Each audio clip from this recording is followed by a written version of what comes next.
Hello and welcome to another Auspex Tactics video. Today let's take a quick look at the new big September FAQ that Games Workshop have just released. I'm going to make this quite a quick video as there aren't actually that many changes that I think impact the game in a meaningful way.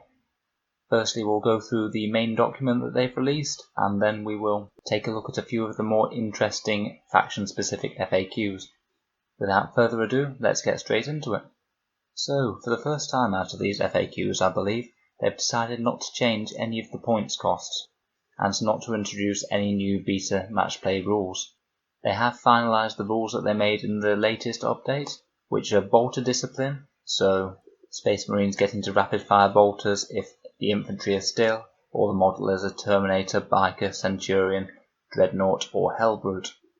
They've finalised prepare positions, which I think is a really good stratagem to mitigate the disadvantage of not going first by allowing your entire army besides super heavies to gain cover in the first battle round.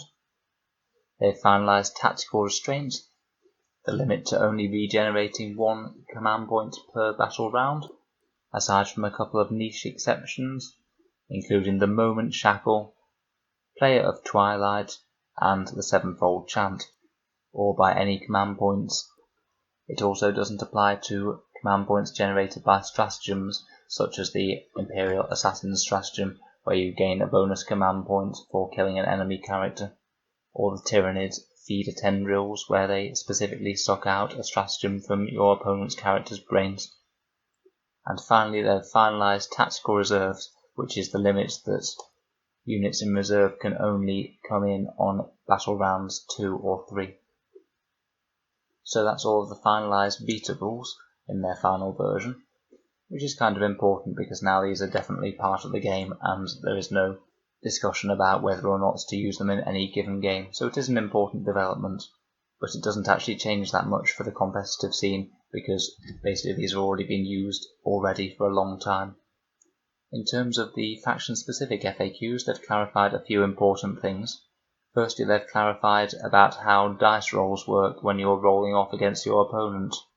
Essentially, when you have to roll off against your opponent, say in the Death Grip Imperial Knight stratagem, if either player wants to reroll their dice using a command reroll, they both have to decide whether or not to reroll before anyone has rerolled the dice, which I think is interesting and probably quite a good idea, because you don't have the awkward situation of one person saying it's like, oh well, I'll command reroll that, and then the other person being able to react and say, well, I'll only command reroll if you beat my dice. So I think that's a good change. They made another interesting ruling that, say if you have multiple ways to reroll a dice, such as a command point, or the Thousand Suns psychic power that lets them reroll one dice per turn, then you have to use both of those at the same time. You can't reroll one dice and then choose to reroll the next depending on whether or not the first is successful. I'm not sure how much I am a fan of that one. It doesn't really seem that it was a change that needed to be made, but that's now the new way that it is played. Now they have also made a couple of changes to the way that the game is actually played, but they only affect specific units. Firstly, they upgraded the Imperial Guard Demolisher Cannon to be heavy D6. In many ways this is better than the Space Marine Vindicator upgrade that they recently got, as the Imperial Guard Demolisher Cannon usually gets to fire twice thanks to grinding advance. Now point-for-point demolishers are a very strong anti-tank firepower option. Before I wouldn't usually have taken a demolisher instead of a regular Lehman Russ, but now it's actually quite a good upgrade in terms of damage from the battle cannon, but it has the negative of having to get into 24-inch range, which it won't always be able to do, particularly against hard targets at the back of the enemy army. They've made a lot of the Space Marines special rules and unit stats more standardised across the other main Legion codexes, such as Dark Angels, Blood Angels and Space Wolves, by copying and pasting basic stat line changes, like giving aggressors 3 wounds now and 3 attacks base, and making the Land Raider Redeemer's Flamestorm cannons 12-inch range.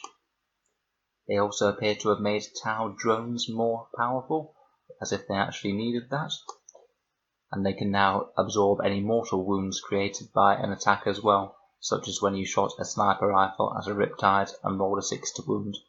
To be honest, that isn't the biggest buff anyway, as those weapons are quite niche.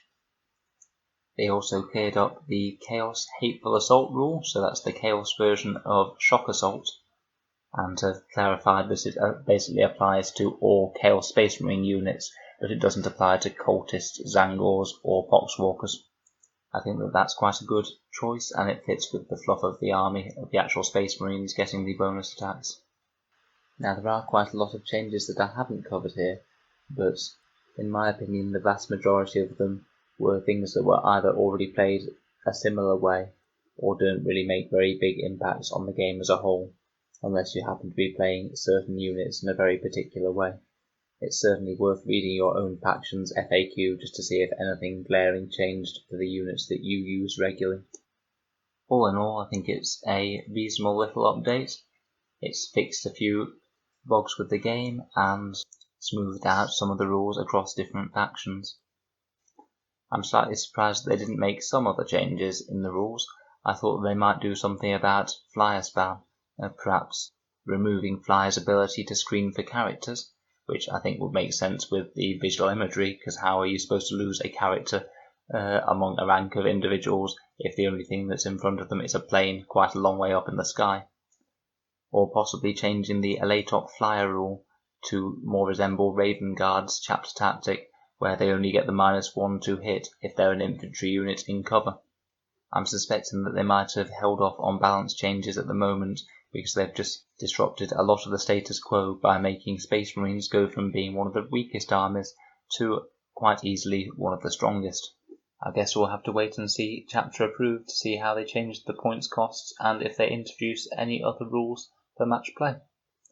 I do feel at the moment that there's quite a balance of different armies that are doing quite well, but some points drops for certain factions certainly wouldn't go amiss either. I personally quite like the change from a competitive standpoint, as it keeps from the game becoming too stale and the same thing being the best all the time. It's interesting to be able to build new lists to counter new threats. Thank you very much for listening to this quick review of the September FAQ, and I'll see you in the next video.